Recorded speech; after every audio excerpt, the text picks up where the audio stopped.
بسم الله الرحمن الرحيم وصلى الله تعالى على خير خلقه سيدنا ونبينا ومولانا محمد وعلى آله وأصحابه وبارك وسلم تسليما كثيرا. وعن عبد الله بن مسعود رضي الله عنه قال قال رسول الله صلى الله عليه وسلم إن لكل نبي ولاة من النبيين وإن ولي أبي وخليل ربي ثم قرأ إن أولى الناس بإبراهيم للذين اتبعوه وهذا النبي والذين آمنوا والله ولي المؤمنين رواہ الترمذی. حضرت عبداللہ ابن مسعود رضی اللہ تعالی عنہ سے روایت ہے، وہ فرماتے ہیں کہ رسول اللہ صلی اللہ علیہ وسلم نے فرمایا ان لکل نبی ولاۃ من النبیین، بلا شبہ ہر نبی کے لیے نبیوں میں سے دوست ہیں، ولی ہیں. بلا شبہ ہر نبی کے لیے نبیوں میں سے دوست ہیں. وَإِنَّ وَلِيِّ أَبِي وَخَلِيلُ رَبِّي، اور بلا شبہ میرے دوست، میرے جد امجد اور میرے پروردگار کے خلیل یعنی حضرت ابراہیم علیہ السلام ہیں. جتنے بھی انبیاء ہیں، نبی تو یوں تو سب کے سب اللہ تعالیٰ کے محبوب، مقرب، حبیب اور خلیل ہیں، لیکن یہاں اللہ کے نبی فرما رہے ہیں کہ ان نبیوں میں بھی آپس میں خود ایک دوسرے سے قربت کا اور دوستی کا تعلق ہے. ہر نبی کا دوسرے نبیوں میں سے کوئی نہ کوئی قریبی دوست ہے جس سے اس کو زیادہ مناسبت اور قربت حاصل ہے. اور فرماتے ہیں کہ نبیوں میں کا جو میرا دوست ہے، میرے جو قریب ہیں اور مجھے جن سے سب سے زیادہ قربت اور مناسبت اور دوستی ہے، وہ اللہ کے خلیل حضرت ابراہیم علیہ السلام ہے. پھر آپ صلی اللہ علیہ وسلم نے اپنی اس بات کی تائید میں قرآن پاک کی یہ آیت پڑھی، ان اول الناس بابراہیم للذین اتبعوہ، بلا شبہ لوگوں میں حضرت ابراہیم علیہ السلام کے سب سے زیادہ قریب وہ لوگ رہے جنہوں نے ان کی پیروی کی. ابراہیم علیہ السلام کے زمانے میں جن لوگوں نے ان کی بات مانی، ان کے طریقے پر چلے، وہ تمام لوگوں میں سب سے زیادہ قریب حضرت ابراہیم علیہ السلام کے رہے. وَهَذَا النَّبِيُّ، اور یہ نبی یعنی نبی اکرم صلی اللہ علیہ وسلم، یہ بھی حضرت ابراہیم علیہ السلام کے سب سے زیادہ اور لوگوں کے مقابلے میں قریبی ہے. والذین آمنوا، اور وہ لوگ جو اس نبی پر یعنی محمد صلی اللہ علیہ وسلم پر ایمان لائے. تو ابراہیم علیہ السلام سے اس امت کے نبی کی، نبی اکرم صلی اللہ علیہ وسلم کی بڑی مناسبت اور قربت ہے، اور آپ کے نتیجے میں آپ کی امت سے بھی حضرت ابراہیم علیہ السلام کی مناسبت اور قربت ہے. چنانچہ خود اللہ تعالیٰ نے قرآن کریم کے اندر متعدد جگہ نبی اکرم صلی اللہ علیہ وسلم کو اس بات کا پابند کیا ہے کہ آپ ملت ابراہیم کی پیروی کیجیے. اور جیسا کہ مشہور حدیث ہم بارہا سنتے ہیں قربانی کے متعلق، جب اللہ کے نبی صلی اللہ علیہ وسلم سے قربانی کی حقیقت اور اس کی تاریخ کے بارے میں صحابہ نے پوچھا تو آپ نے فرمایا کہ یہ میرے جد امجد حضرت ابراہیم علیہ السلام کی سنت ہے. اسی طرح اور بھی بہت سی چیزیں ہیں جن کی بنا پر اس امت کو اور اس امت کے نبی کو حضرت ابراہیم سے قربت اور دوستی کا تعلق رہا ہے، اور حضرت ابراہیم علیہ السلام کو بھی اس امت کے ساتھ خاص توجہ رہی ہے. چنانچہ اسی بنیاد پر جیسا کہ پچھلے اسباق میں آیا تھا کہ معراج کے موقع پر جب چھٹے آسمان پر آپ صلی اللہ علیہ وسلم کی حضرت ابراہیم سے ملاقات ہوئی تھی تو حضرت ابراہیم علیہ السلام نے آپ صلی اللہ علیہ وسلم سے کہا تھا کہ میری امت کو اپنا سلام کہیے گا. تو امت کو سلام کہلوانا یہ حضرت ابراہیم علیہ السلام کے دل میں امت کی قربت اور اس امت سے تعلق کی دلیل ہے۔ کہا تھا کہ اس امت کو، اپنی امت کو میرا سلام کہیے گا اور ان سے کہیے گا کہ جنت کی زمین کے اندر نہریں ہیں اور باقی چٹیل میدان جگہیں ہیں، اس میں تم جتنا زیادہ درخت اور ہریالی لگا سکتے ہو اپنے اعمال سے لگا لو۔ سبحان اللہ، الحمدللہ، اللہ اکبر، یہ تسبیحات اور اعمال ہیں جن سے جنت سجتی چلی جاتی ہے۔ واللہ ولی المؤمنین، اور اللہ تمام ایمان والوں کا دوست ہے، اللہ تعالیٰ تمام ایمان والوں کا دوست ہے۔ رواہ الترمذی۔ تو اس حدیث کے اندر اللہ کے نبی صلی اللہ علیہ وسلم نے حضرت ابراہیم علیہ السلام جو اللہ تعالیٰ کے بڑے چہیتے اور خلیل تھے، ان سے اپنے تعلق کو بیان فرمایا ہے کہ وہ جیسے اور نبیوں کا نبیوں میں سے کوئی دوست ہوتا تھا، میرے دوست نبیوں میں سے حضرت ابراہیم علیہ السلام ہے۔ وعن جابر رضی اللہ عنہ ان النبی صلی اللہ علیہ وسلم قال ان اللہ بعثنی لتمام مکارم الاخلاق وکمال محاسن الافعال، رواہ فی شرح السنہ۔ حضرت جابر رضی اللہ تعالیٰ عنہ فرماتے ہیں کہ نبی کریم صلی اللہ علیہ وسلم نے فرمایا کہ بلا شبہ اللہ نے مجھ کو مبعوث فرمایا ہے، ان اللہ بعثنی، بلا شبہ اللہ نے مجھ کو نبی بنا کر بھیجا ہے پورے عالم کی طرف، لتمام مکارم الاخلاق، اچھی عادات کو مکمل کرنے کے لیے۔ انسانی فطرت کے اندر، انسانی معاشرے کے اندر جتنی بھی خوبیاں اور اچھائیاں ہو سکتی ہیں اخلاق اور کردار کے اعتبار سے، وہ پچھلے نبیوں کے اندر بھی تھی، لیکن تمام نبیوں کے اندر کوئی نہ کوئی صفت اور کسی نہ کسی اخلاق کے اعتبار سے خصوصی کمال حاصل تھا۔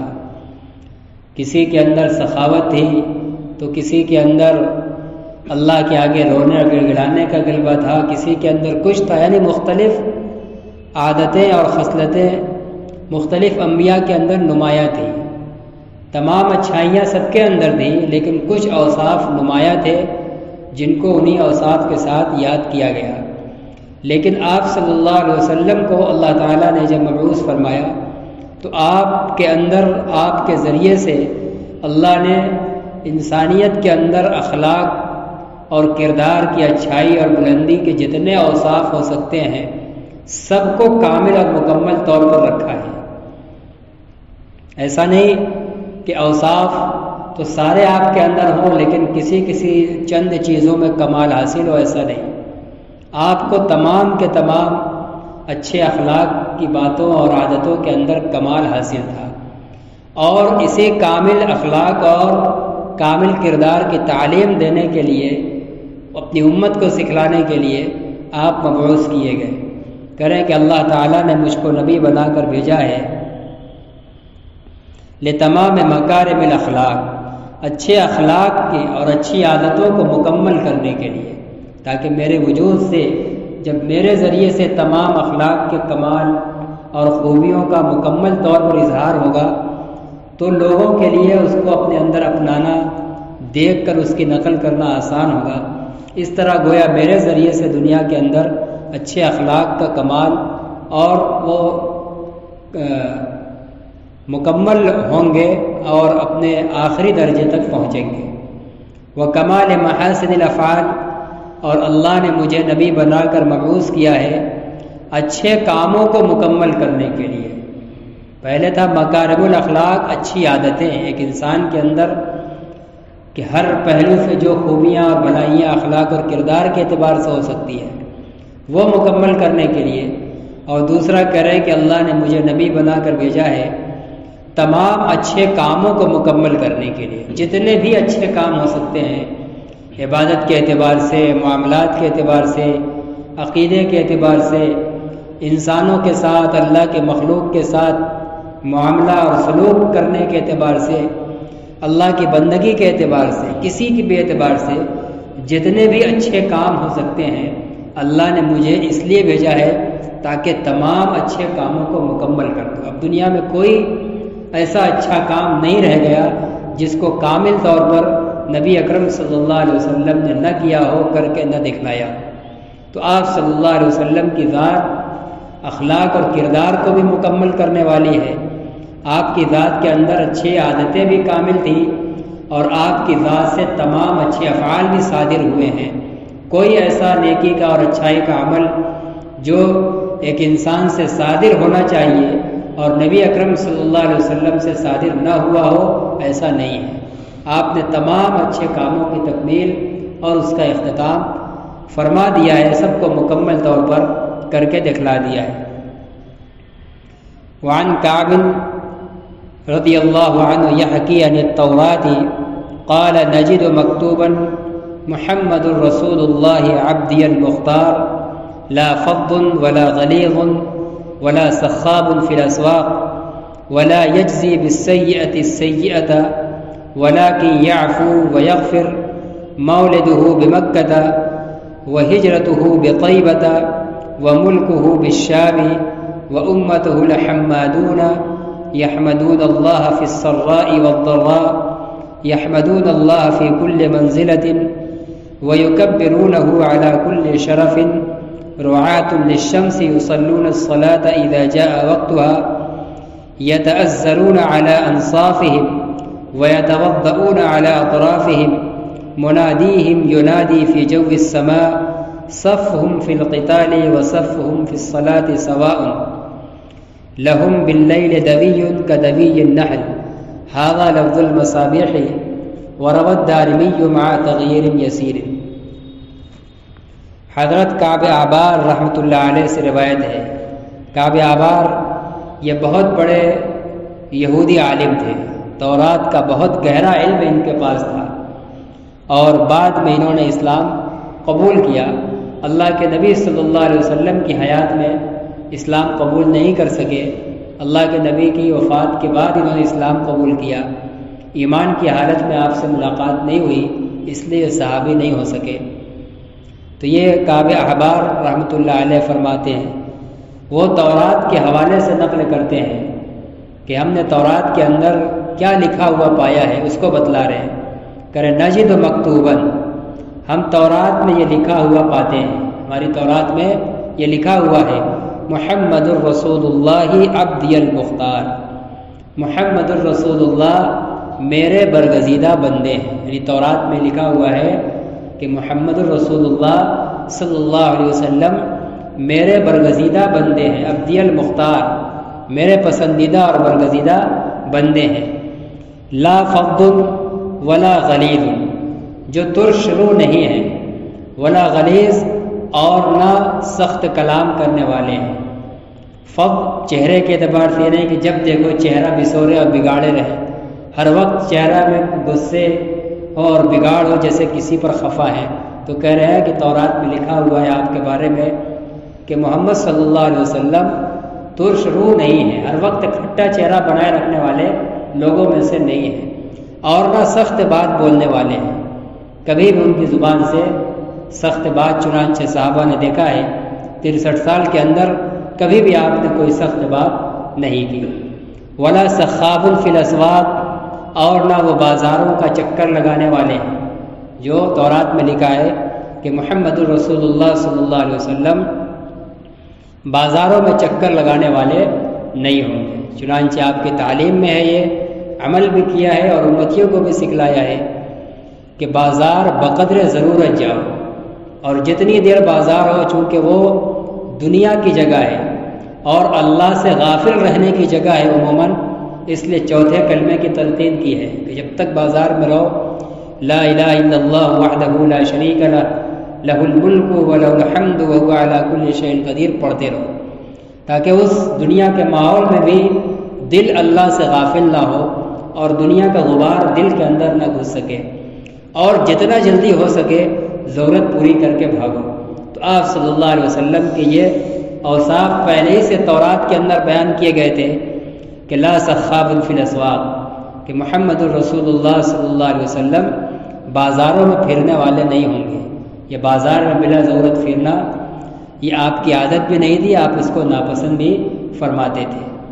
ولا یجزی بالسیئۃ السیئۃ، اور آپ برائی کا بدلہ برائی سے نہیں دیں گے۔ آپ کے بارے میں تورات میں لکھا تھا کہ آپ برائی کا بدلہ برائی سے نہیں دیں گے۔ آپ کے ساتھ کوئی برائی کرے گا تو آپ اس کے ساتھ برائی نہیں کریں گے، آپ پر کوئی ظلم کرے گا تو آپ اس کے ساتھ ظلم نہیں کریں گے۔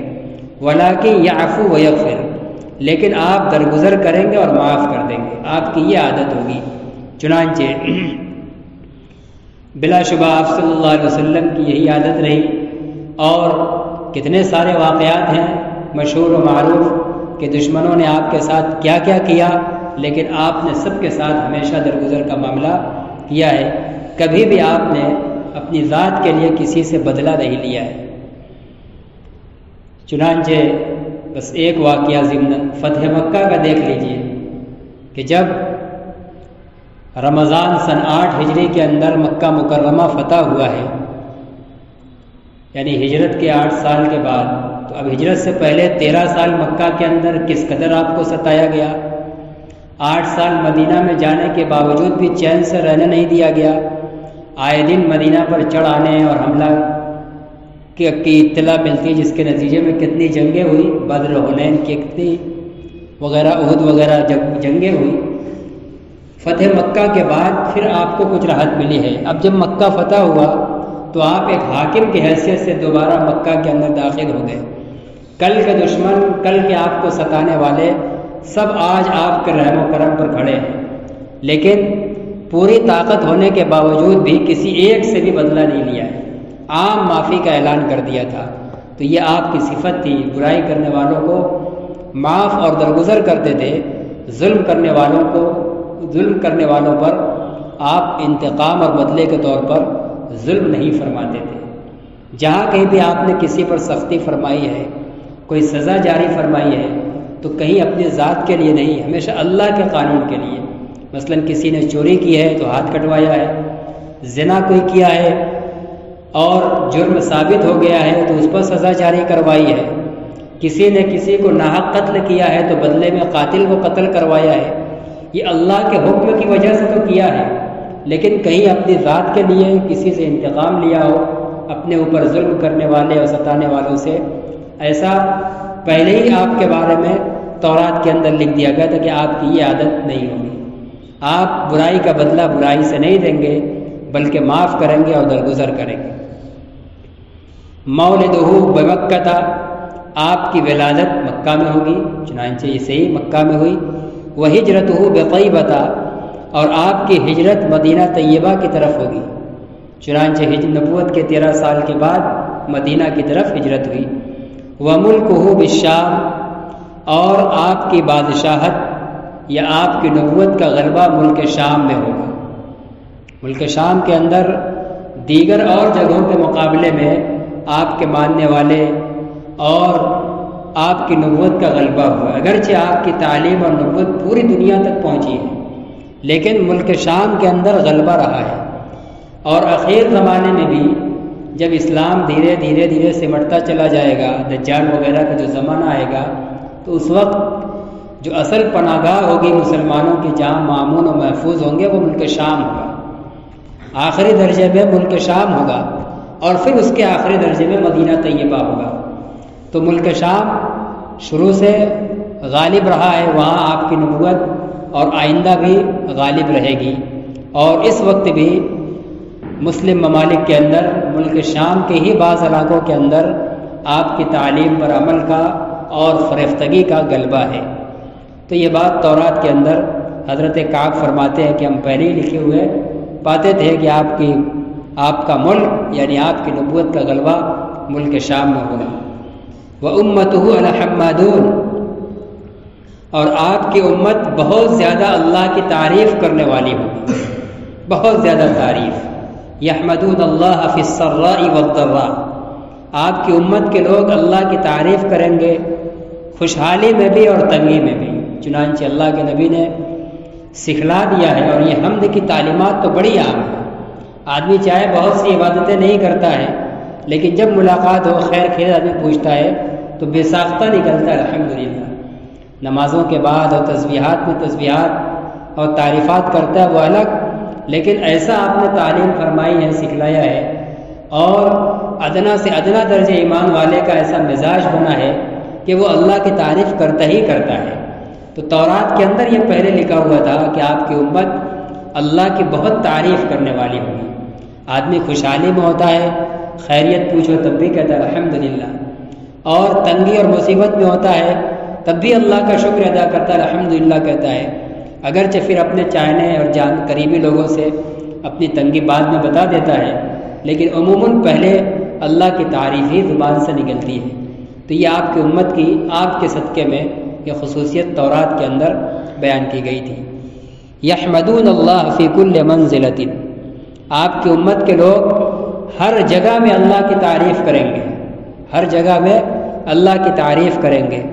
وَيُكَبِّرُونَهُ عَلَى كُلِّ شَرَفٍ، اور ہر بلندی پر اس کی بڑائی بیان کریں گے۔ جب چڑھیں گے اوپر اللہ اکبر اللہ اکبر۔ چنانچہ نبی نے سکھلایا ہے کہ جب کسی اونچی جگہ پر چڑھو، سیڑھی ہو، کوئی بھی جگہ ہو، تو اس وقت اللہ کی بڑائی بیان کرو، اللہ اکبر کرو۔ یہ تعلیم ہے، سنت ہے۔ چنانچہ جن لوگوں کو مستحضر رہتا ہے، جانتے ہیں، سمجھتے ہیں، بکثرت اس کا ورد کرتے رہتے ہیں۔ یہ چیزیں اتنی زیادہ دوسری امتوں کے اندر نہیں تھی۔ رعاۃ للشمس، آپ کی امت کے لوگ سورج کا بہت خیال رکھیں گے، سورج کا خیال رکھیں گے، طلوع اور غروب کا، نماز کے لیے کہ کب نکل رہا ہے، کب غروب ہو رہا ہے، کب زوال ہو رہا ہے، کب کون سا وقت ہو رہا ہے، تاکہ نماز قائم کریں۔ رعاۃ للشمس، کہ آپ کی امت کے لوگ سورج کا بہت خیال رکھیں گے۔ یصلون الصلاۃ اذا جاء وقتها، وہ نماز ادا کریں گے جب نماز کا وقت آ جائے گا۔ چنانچہ یہ امت آج بھی سورج کے اوقات، طلوع و غروب، ساری چیزوں کی بڑی نگاہ رکھتی ہے۔ مؤذنین، ائمہ اور دیگر عام مسلمان سب اس کا لحاظ رکھتے ہیں تاکہ نماز صحیح اور پسندیدہ وقت پر ہو جائے۔ تو یہ اس امت کی خصوصیت ہے۔ یتعذرون علی انصافہم، اور وہ ازار باندھیں گے اپنی نصف پنڈلی پر، اپنا ازار اور تہبند نصف پنڈلی پر باندھیں گے۔ یہ تورات کے اندر اس امت کی خصوصیت لکھی گئی تھی۔ کمر سے نیچے جو لباس پہنا جاتا ہے، عربی کے اندر اس کو ازار کہتے ہیں۔ عام طور سے ہماری زبان میں تو ازار صرف شلوار کو کہا جاتا ہے، لیکن یہ ازار عربی کا جو لفظ ہے، یہ ہر وہ کپڑا جو کمر سے نیچے پہنا جائے، چاہے لنگی ہو، پائجامہ ہو، شلوار ہو، پینٹ ہو، جو بھی چیز ہو، یہ ساری چیزیں ازار کے اندر آتی ہیں۔ تو یہ اس امت کی خصوصیت تورات کے اندر یہ لکھی گئی تھی کہ وہ اپنا تہبند یعنی کمر کے نیچے کا لباس جو لنگی وغیرہ وہ نصف پنڈلی تک پہنیں گے۔ چنانچہ آپ صلی اللہ علیہ وسلم نے اس کا تاکیدی حکم دیا، یہ واجب کے درجے کی چیز ہے۔ چنانچہ متعدد احادیث کے اندر، خود اس مشکات شریف کے اندر بھی حدیثیں اپنے وقت پر اس کا بیان آئے گا کہ آپ صلی اللہ علیہ وسلم نے بددعا فرمائی ہے اور بڑی ناراضگی کا اظہار کیا ہے ان لوگوں پر جو اپنا تہبند ٹخنوں سے نیچے پہنتے ہیں، جن کا ٹخنا ڈھکا ہوا ہوتا ہے، لنگی ہو، پینٹ ہو، پیجامے ہو، یہ ٹخنوں سے اوپر ہونا چاہیے۔ اعلیٰ درجہ یہ ہے کہ نصف پنڈلی تک ہو۔ نصف پنڈلی ٹخنا اور گھٹنے کے بیچ میں جو ہڈی ہے جس کو عدلہ کا کہا جاتا ہے، اس کا بیچ و بیچ یہ نصف ہوا۔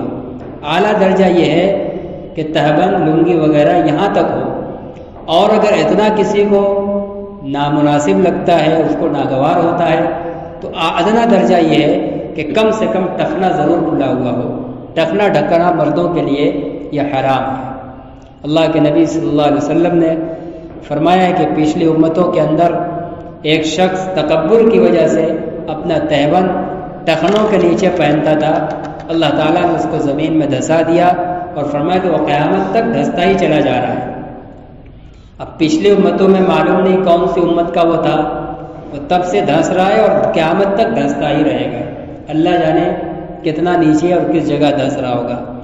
اور اسی طرح فرمایا بعض احادیث کے اندر کہ جو مرد اپنا تہبند اور ازار ٹخنوں سے نیچے رکھتے ہیں، قیامت کے دن اللہ تعالیٰ ان کی طرف رحمت کی نگاہ نہیں فرمائے گا، رحمت کی نگاہ سے اللہ نہیں دیکھے گا۔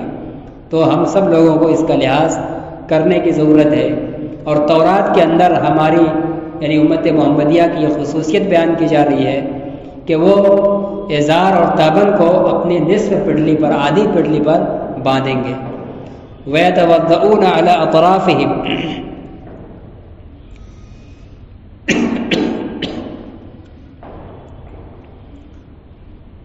اور وہ اپنے اعضاء کا وضو کریں گے، اپنے اعضاء کا جو کنارے کے اعضاء ہیں، یہ چہرہ ہے، ہاتھ ہے، پیر ہے، یہ کنارے کے اعضاء ہیں، بدن کا بیچوں بیچ تو یہ سب حصے ہیں، لیکن وہ اپنے اعضاء کا، کنارے کے اعضاء کا وہ وضو کریں گے۔ چنانچہ نماز کے وقت ہم لوگ اپنے ہاتھ، پاؤں، منہ، چہرے وغیرہ کو دھلتے ہیں، جس کو وضو کہا جاتا ہے۔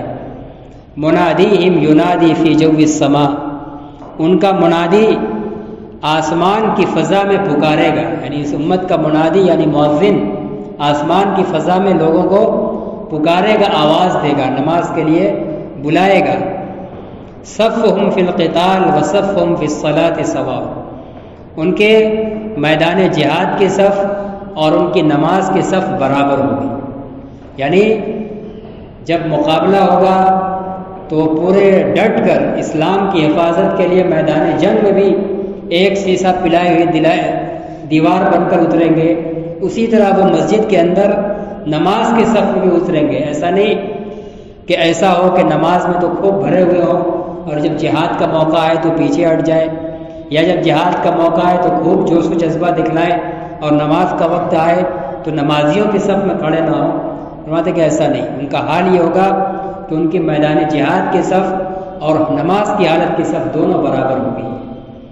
لہم باللیل دبیج، ان کی رات میں بھن بھناہٹ ہوگی، ان کے لیے رات میں بھن بھناہٹ ہوگی، شہد کی مکھی کے بھن بھناہٹ کی طرح، جیسے مکھی بھن بناتی ہے ایسے ہی ان کی رات میں بھن بھناہٹ ہوگی، یعنی یہ رات میں اٹھیں گے، تنہائی میں اللہ کے آگے کھڑے ہوں گے، اللہ کی پاکی اور تسبیح بیان کریں گے، تہجد ادا کریں گے، اس وقت اپنی زبان سے اس طرح آواز نکال کر جیسے شہد کی مکھی بھن بناتی ہے، اسی طرح ان کے بھن بنانے کی یعنی تسبیح و تکبیر کی، اللہ کے آگے روکنے اور مانگنے کی آواز آئے گی۔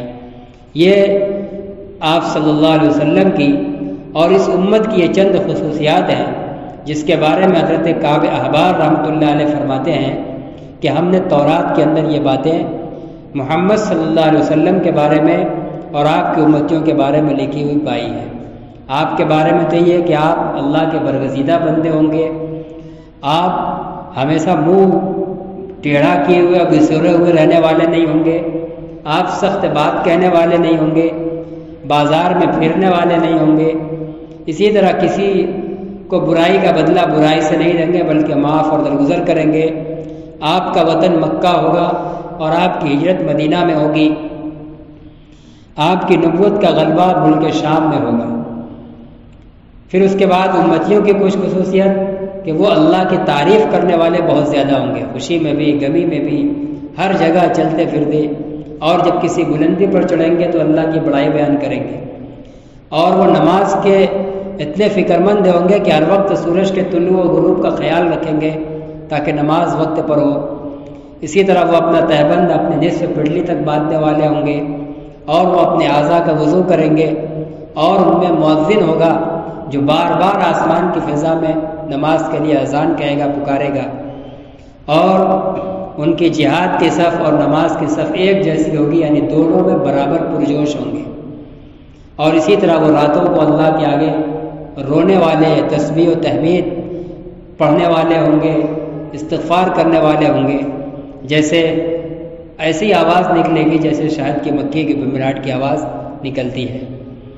اللہ تعالی ہم تمام لوگوں کو نبی پاک صلی اللہ علیہ وسلم کے صدقے میں ان خوبیوں سے، ان عادتوں سے جو ہماری تورات کے اندر بیان کی گئی ہیں، اللہ تعالی ہم سب کے اندر بھی یہ عادتیں اور یہ صفات پیدا فرمائے۔